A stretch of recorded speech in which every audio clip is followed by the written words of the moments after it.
Morning students. In the last class we discussed about selection process.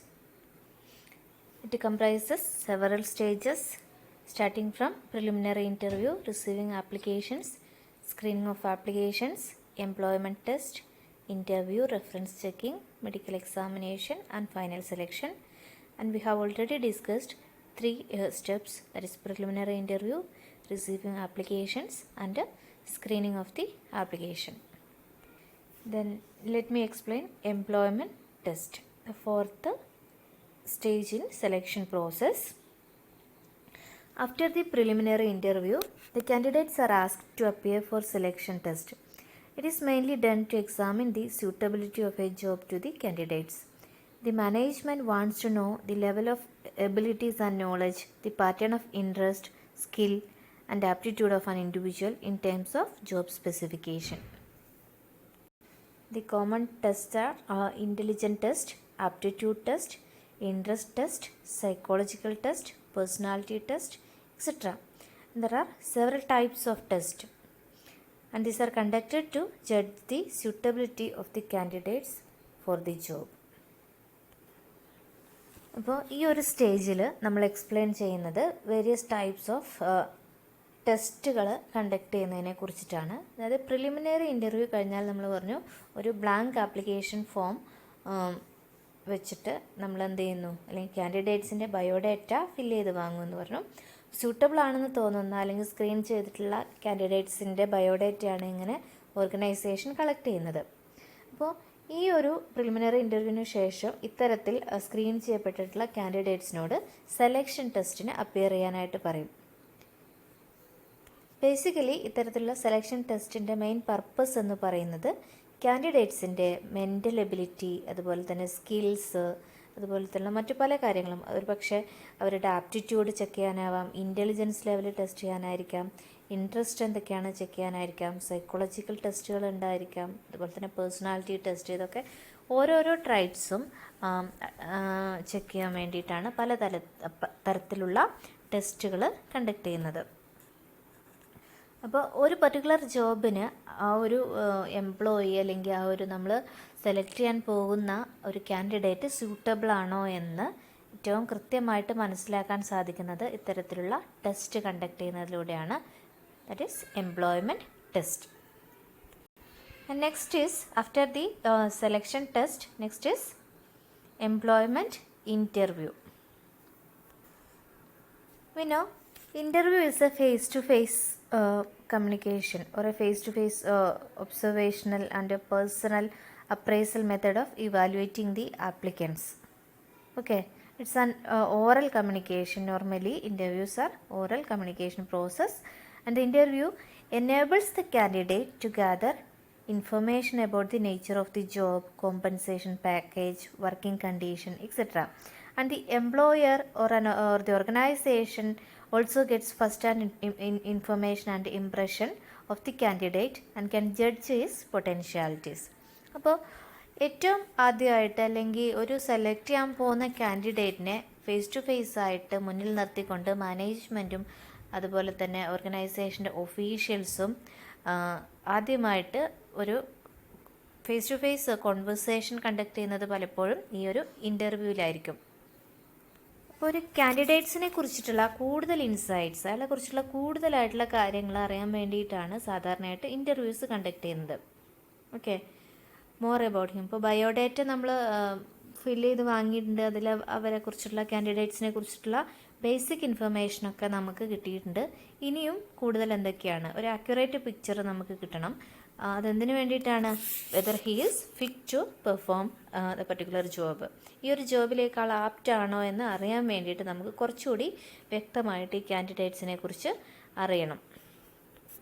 അതുപോലെ തന്നെ ഇപ്പോൾ ഒരു കാൻഡിഡേറ്റ്സിനെ നമ്മൾ സെലക്ട് ചെയ്തു, അതുപോലെ തന്നെ കാൻഡിഡേറ്റ്സിനും ഉണ്ടാവില്ല എക്സ്പെക്റ്റേഷൻസ്.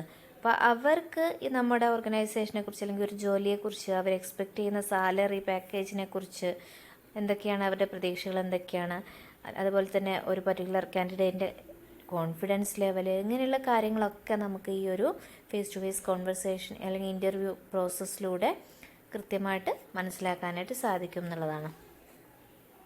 അപ്പം ഒരു കാൻഡിഡേറ്റിന് അതായത് ഓർഗനൈസേഷനെ കുറിച്ചുള്ള ഏത് തരത്തിലുള്ള ഇൻഫർമേഷനും, എന്തൊക്കെയാണ് ജോലിയുടെ നേച്ചർ, എന്താണ്, എങ്ങനെയുള്ള കോമ്പൻസേഷൻ പാക്കേജാണ് കമ്പനി ഓഫർ ചെയ്യുന്നത്, എന്താണ് വർക്കിംഗ് കണ്ടീഷൻ നിലനിൽക്കുന്നത്, ഇങ്ങനെയുള്ള കാര്യങ്ങളെക്കുറിച്ചൊക്കെ കാൻഡിഡേറ്റിന് ഒരു ഐഡിയ കിട്ടും. അതുപോലെ തന്നെ കാൻഡിഡേറ്റ്സിൻ്റെ പ്രിഫറൻസ്, എക്സ്പെക്റ്റേഷൻസ്, അയാളുടെ വേറെ അബൌട്ട്സ് കൂടുതലായിട്ട് ഇങ്ങനെയുള്ള കാര്യങ്ങളെക്കുറിച്ച് ഓർഗനൈസേഷനും ഒരു ക്ലിയർ പിക്ചർ കിട്ടുമെന്നുള്ളതാണ് ഇൻ്റർവ്യൂവിൻ്റെ പ്രധാനമായിട്ടുള്ള ഒരു ബെനിഫിറ്റ് എന്ന് പറയുന്നത്. ക്ലിയർ. അടുത്ത സ്റ്റേജാണ് ചെക്കിങ് റെഫറൻസസ് എന്ന് പറയുന്നത്. അതായത് ഇപ്പം നമ്മൾ പറഞ്ഞു കാൻഡിഡേറ്റ്സിൻ്റെ കയ്യിൽ നിന്ന് നമ്മൾ ആപ്ലിക്കേഷൻ ഫോം ഫില്ല് ചെയ്ത് വാങ്ങും അല്ലേ, റിസീവിങ് ആപ്ലിക്കേഷൻ ഫോംസ് പ്രിലിമിനറി ഇൻ്റർവ്യൂവിന് ശേഷം.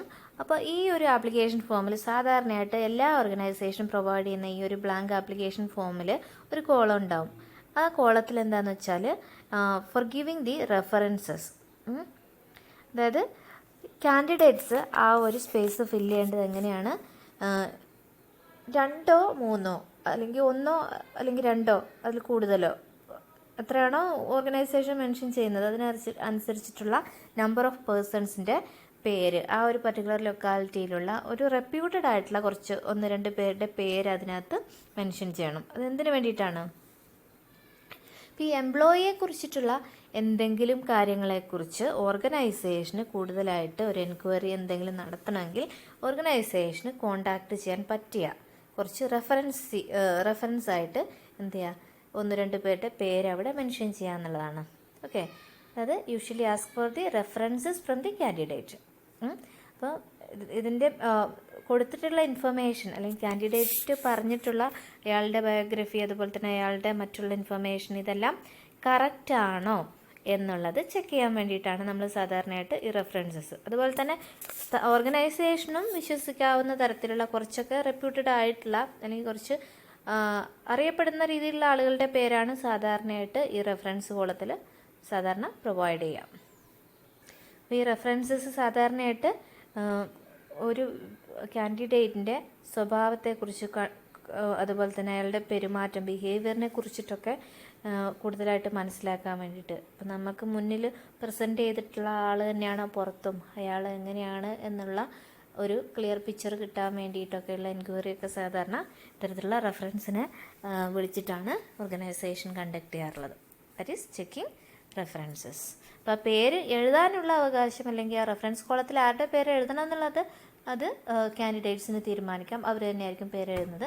അപ്പോൾ ഈ പറയുന്ന റെഫറൻസിൽ നമ്മൾ മെൻഷൻ ചെയ്തിട്ടുള്ള ആളുകൾ നല്ല ഗുഡ് ഒപ്പീനിയൻ പറഞ്ഞെങ്കിൽ മാത്രമേ എന്ത് കിട്ടുള്ളൂ, ഓർഗനൈസേഷനിൽ മീൻസ് കാൻഡിഡേറ്റിന് നല്ലൊരു ഗുഡ് മാർക്ക് അവിടെ കിട്ടുകയുള്ളൂ. അപ്പം ഇൻ്റർവ്യൂവിന് ശേഷം റെഫറൻസ് ചെക്കിങ് കൂടി ഓക്കെ ആണെങ്കിൽ, ഏകദേശം ഓക്കെ ആണെങ്കിൽ കാൻഡിഡേറ്റ്സിന് ഏകദേശം പ്ലേസ്മെൻറ്റ് ഒരുവിധം ഷുവറായി. ഇനി അടുത്ത സ്റ്റെപ്പാണ് മെഡിക്കൽ എക്സാമിനേഷൻ. അപ്പം നമ്മൾ ഓൾറെഡി ബാക്കിയുള്ള കാര്യങ്ങളൊക്കെ നോക്കി. ഫിസിക്കൽ ഫിറ്റ്നസ്സും അതുപോലെ തന്നെ മെൻ്റൽ ഫിറ്റ്നസ്സും കൂടി ഒന്ന് നമ്മൾ ചെക്ക് ചെയ്യണം. അതാണ് ഈ മെഡിക്കൽ എക്സാമിനേഷനിൽ വരുന്നത്. Here the physical and mental fitness of the candidates are checked to ensure that he is capable of performing the job. അപ്പോൾ ചില ഓർഗനൈസേഷനിൽ ആദ്യമേ തന്നെ മെഡിക്കൽ എക്സാമിനേഷൻ ആയിരിക്കും നടത്തുക, അതിനുശേഷമാണ് ബാക്കിയുള്ള സ്റ്റേജസ് ഒക്കെ വരിക. അതുപോലെ തന്നെ ചില ഓർഗനൈസേഷനിൽ ഫൈനൽ സെലക്ഷന് ഈ പറഞ്ഞ ഇൻ്റർവ്യൂ, ചെക്കിംഗ് റെഫറൻസ് ഒക്കെ കഴിഞ്ഞ് ഏകദേശം സെലക്ഷൻ ഉറപ്പായി കഴിഞ്ഞതിന് ശേഷമായിരിക്കും എന്ത് ചെയ്യുക, മെഡിക്കൽ എക്സാമിനേഷൻസ് കണ്ടക്ട് ചെയ്യുക. അത് ഓർഗനൈസേഷൻ്റെ അല്ലെങ്കിൽ ആ ജോലിയുടെ നേച്ചർ അനുസരിച്ചായിരിക്കും. ഇപ്പോൾ ഫിസിക്കൽ ഫിറ്റ്നസ് മസ്റ്റായിട്ടുള്ള ജോബ്സിൻ്റെ കേസിലൊക്കെ ആദ്യം ചിലപ്പോൾ വരിക എന്തായിരിക്കും, ഈ മെഡിക്കൽ എക്സാമിനേഷൻ ആയിരിക്കും. അപ്പോൾ in this stage, the candidate is examined by a doctor to check whether he is suffering from any disease which will render him physically unfit for the job, and if the medical report declares him as fit for the job, he will be given the appointment order. Otherwise, he will not get the appointment. Okay, that is medical examination. And after completing all the above formalities, a successful candidate will get an appointment order. Okay, and the date on which the candidate is required to join, which is mentioned in the appointment order, that is final selection.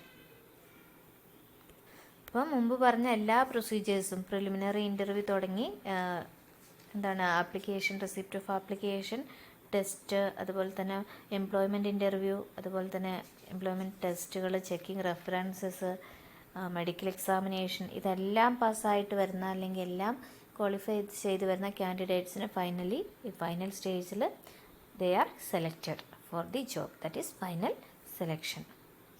Okay, so these are the various steps in selection procedure or process: preliminary interview, receiving application, screening of application, employment test, interview, reference checking, medical examination and final selection.